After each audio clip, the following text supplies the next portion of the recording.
একটা ছেলে আর একটা মেয়ের ভালোবাসার মধ্যে পার্থক্য কি জানেন? একটা মেয়ে একটা ছেলেকে পাগলের মতো ততক্ষণ পর্যন্ত ভালোবাসে যতক্ষণ পর্যন্ত না সেই মেয়েটা ওই ছেলেটার থেকে ভালো কাউকে পায়। আর একটা ছেলে যখন একটা মেয়েকে ভালোবাসে, তাকে যদি পৃথিবীর সব থেকে সুন্দর মেয়েটাকেও এনে দেওয়া হয়, তবু ওই ছেলেটা তার সেই ভালোবাসার মানুষটাকেই চয়েস করবে। এটাই হচ্ছে একটা ছেলে আর একটা মেয়ের ভালোবাসার মধ্যে পার্থক্য।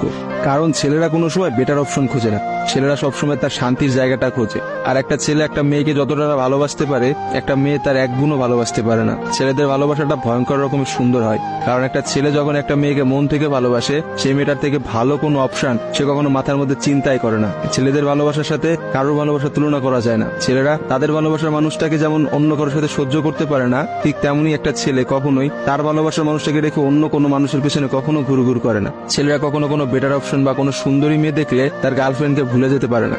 একটা ছেলের ভালোবাসা আপনি কখনোই একটা মেয়ের ভালোবাসার সাথে তুলনা করতে পারবেন না, কারণ মেয়েদের ভালোবাসাটা তো তুচ্ছ। তারা একটু ভালো অপশন পাইলে, তারা একটু ভালো কাউকে পাইলে, বাইরে যেখানে দেখবে যে টাকা পয়সা আছে এমন কোনো জায়গা পেলে মেয়েরা সেখানেই ছুটে। তারা তাদের ভালোবাসার সম্পর্কটাকে ভুলে যেতে কোনো সময়ই নেয় না। একটা মেয়ে যত সহজে একটা ভালোবাসার সম্পর্ক ভুলে যায়, একটা ছেলে কিন্তু অত সহজে তার ভালোবাসার সম্পর্কটাকে ভুলতে পারে না। আপনি একটা জিনিস খেয়াল করে দেখেন তো, রাস্তার মোড়ে মোড়ে কতগুলা পাগল ঘুরে বেড়ায়। যে পাগলগুলোর মধ্যে ছেলেরা বেশি না মেয়েরা বেশি? আসলে নারীর ছলনার কাছে হেরে গিয়ে কিন্তু ছেলেরা পাগল হয়ে যায়। আর তারাই কিন্তু সমাজে নানা রকম জায়গায় ঘুরে বেড়ায়।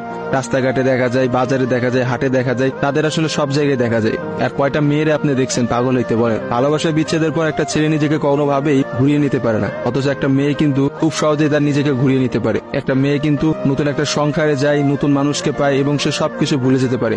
আসলে ভাই, নারীদের ছলনা বোঝার ক্ষমতা না ছেলেদের এখনো হয় নাই। একটা কথা আছে, ইতিহাস কিন্তু সাক্ষী যে নারীরা কিন্তু চরম ছলনাময়ী। আপনি কখনোই একটা নারীর ছলনা ধরতে পারবেন না। একটা ছেলে কখনোই একটা নারীর ছলনা বুঝতে পারে না।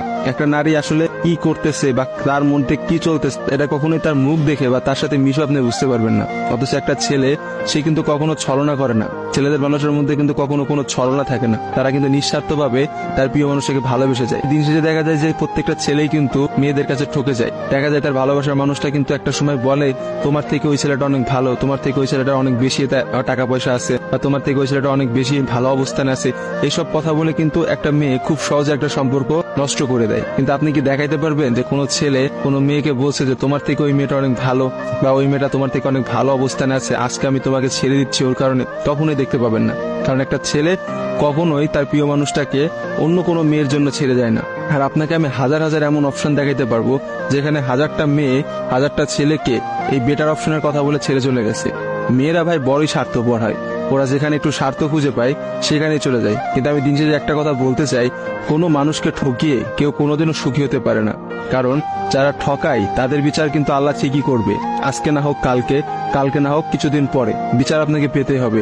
কারণ কাউকে ঠকায় কেউ কখনো জিততে পারে না। আপনি অবশ্যই একদিন ঠকবেন, এবং আপনি একটা মানুষকে ঠিক যতটা কষ্ট দিচ্ছেন না, তার থেকে বেশি কষ্ট পাবেন। আর ছেলেদের কাছে একটাই কথা বলবো, এসব ভালোবাসা প্রেম প্রীতি বাদ দিয়ে নিজের ক্যারিয়ার দিকে ফোকাস করেন। নিজের ক্যারিয়ার বানান, একটা ভালো কিছু একটা অবস্থানে যান, দেখবেন মেয়েদের অভাব হবে না ভাই। লাইফে অনেক মেয়ে